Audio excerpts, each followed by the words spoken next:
Hey everyone, this is Jaybird. Welcome to another StarCraft 2 commentary. Today we're going to have a ZVZ game on Xel'Naga Caverns. In the bottom left-hand position we do have the Peach Zerg player, Ryugi? I'm almost positive that I will never be able to pronounce that correctly unless someone tells me how it's said. And up in the upper right position we have Exoplasm, the orange Zerg player. Big thanks to Exoplasm. Did a little call out on the StarCraft subreddit on reddit.com, just looking for some more, getting the word out, trying to get people to send me some unusual replays. And he sent me a couple games, a couple ZVZ games, which is great. Big thank you to him. Because I also think I haven't casted a ZVZ game yet, so that's always fun and should be exciting, so we'll see what happens in this game. And it is on Xel'Naga Caverns, which is a very, I have to say, in my opinion, the strangest ladder map of the pool, mostly because you have this, first off, you have a fairly small main base. Your natural is right here, but you do have two very wide open chokes to defend, not to mention the smaller back door one, which loops all the way around up here, does a little quick zig into that expansion over there and a zag down here into this one, which is actually defended by destructible rocks on this side. And then there's just this gold expansion, which is in the middle of nowhere. It's probably one of the hardest gold expansions I would imagine to hold on to. But anyways, getting back into the game here. And again, I should mention, if we take a look at this production tab, that we don't have the production bars, which does mean that this is pre-patch 1.1. But that's alright, folks. We'll have some fun with this game. Nothing, I can't imagine there's going to be any high-level craziness going on. I'm not sure what league these players are in, but I do believe that this was a game between friends for fun. And I don't think that Ryugi, the Peach Zerg player, is actually a Zerg player in general. He might just be playing around having fun with the race. But he is throwing down that spawning pool, just about finishing. The hatchery is up as well. And again, a spawning pool and no hatchery for Exoplasm. So fairly conventional openings here. No, looks like he might be going for the expansion here, but Ryugi is trying to block that. But that might not be what's happening either. He did save up plenty for the expansion. Will he come back, throw up that hatchery? No, yes, no. Continuing to go after. And also, while we're still not too far into this game, I am a little sick. I can't tell if you can hear my little raspy voice, getting over a little bit of cold here, but I'm gonna power through it like a boss.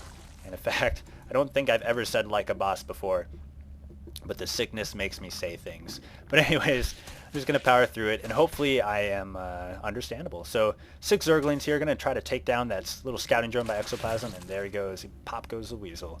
And they are gonna go off. We'll see if they're going up. This guy just sitting here, there's the hatchery. Okay, so he's going to throw down that early hatchery. And no hatchery yet for the Peach player. Baneling's nest almost finished, though. That's a fairly popular strategy in ZVZ, is going Zergling, Baneling, just because Banelings are good against Zerglings. And yeah, so you're going to have a lot of Banelings and Zerglings for each player. But the Zerglings are coming in, and we'll see what happens to this hatchery here. Take a quick look at the unit count. We do have, for the orange player, 6 Zerglings out as well. So nothing going on. They are just kind of hanging out, but ooh, 2 Banelings morphing in as well. Along with getting that metabolic boost, the Zergling speed, always important. So let's see if they go for the hatchery. They are not going to go for that hatchery. They're going to go right for the main base. A couple of Zerglings holding them off, but one Baneling should scare off those Zerglings. Ooh, it's going to be interesting to see what happens here. Zerglings and Queen is out. Ooh, not too much happening there. We did take out a good 4 Zerglings, it looks like. But overall, I don't think that is too big of a loss for Exoplasm. Mineral's starting to get a little high here. And still, we just... oh, it looks like... Excuse me. This is the Peach player that took this expansion, taking it right from the natural of the orange player. Excuse me, folks. I did not see that. I just assumed that it was the orange player all along, wondering why he didn't go to attack that expansion. But very unconventional to take the natural of your opponent here. We do have a couple evolution chambers coming down, and spine crawlers are up to defend the base. That's sort of a double evolution chamber right at the front there. And it looks like he's going to try to do some sort of wall off, which is certainly something you don't see too often from the Zerg player. But actually, Xel'Naga Caverns is not too hard since the ramp is right by your main base, so not too hard for the Zerg player to wall off on this map, interestingly enough. But he's still got this expansion to worry about right outside his front door while he's mashing up these Zerglings and Banelings. More on the way. A Queen comes out, take quick work of that Overlord.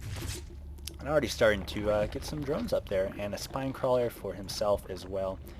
So yeah, we do have a 3rd spine crawler coming down. We have 2 Queens as well for Exoplasm.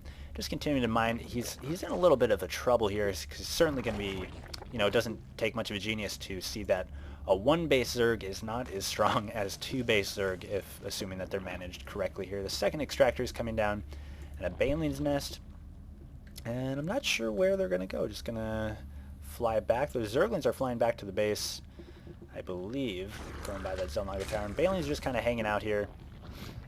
I don't know, and the drone is going back to the base as well, it looked like.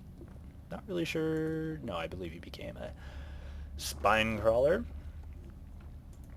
And here comes Zerglings back to the base. So they're just flying around here, going back, and this certainly looks like a pretty strong wall off here, and he's going to throw down a hatchery in his base, because, damn it, you need the 2 hatcheries, and he's going to do it whether he has an expansion or not. And so we're up to 3 queens now, so getting some just queens and Zerglings, it looks like. Getting that Zergling speed as well, the orange player. And it looks like both players are, it's looking a little bit of who's going to make their first move. The banelings are definitely good against a wall off, but it does have a lot of queens and spine crawlers to stop any. So here comes some Zerglings running in. We're going to see what happens here. They're just peeking up.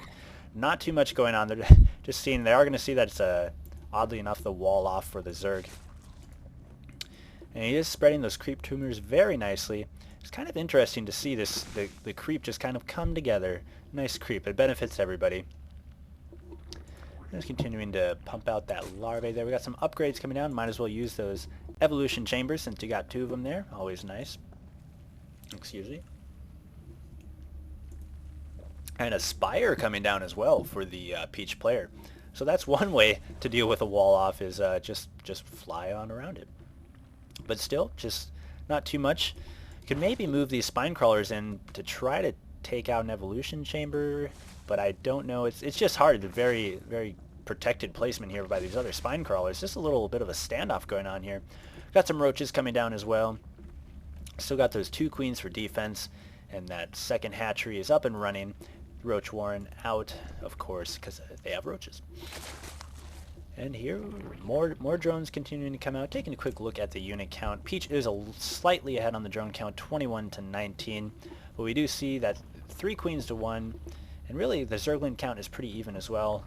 And the roaches to the banelings. So it's all pretty even still here at this point in the game. We just really need to see some player make a move.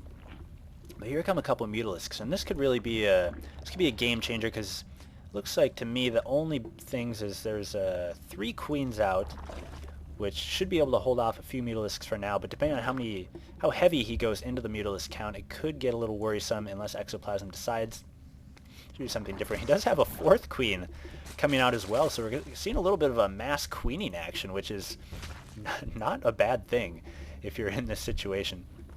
But still, these mutalisks are just hanging out at the base, and yeah, having a good time here, just kind of hanging out. No pressure.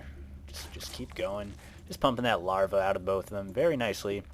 Plenty of drone counts going in. He, of course, has the double extractor as well to support those 2 hatcheries. And I believe only 2 extractors at this point for the Peach player as well. I'm just kind of sticking out up here just to see. I mean, don't want to miss a dramatic move, but we do have the 4 mutalisks. Are those the only ones? They are. There's 2 more flying around somewhere, just rallying back up to meet up with these guys up here. But it should be interesting to see what happens when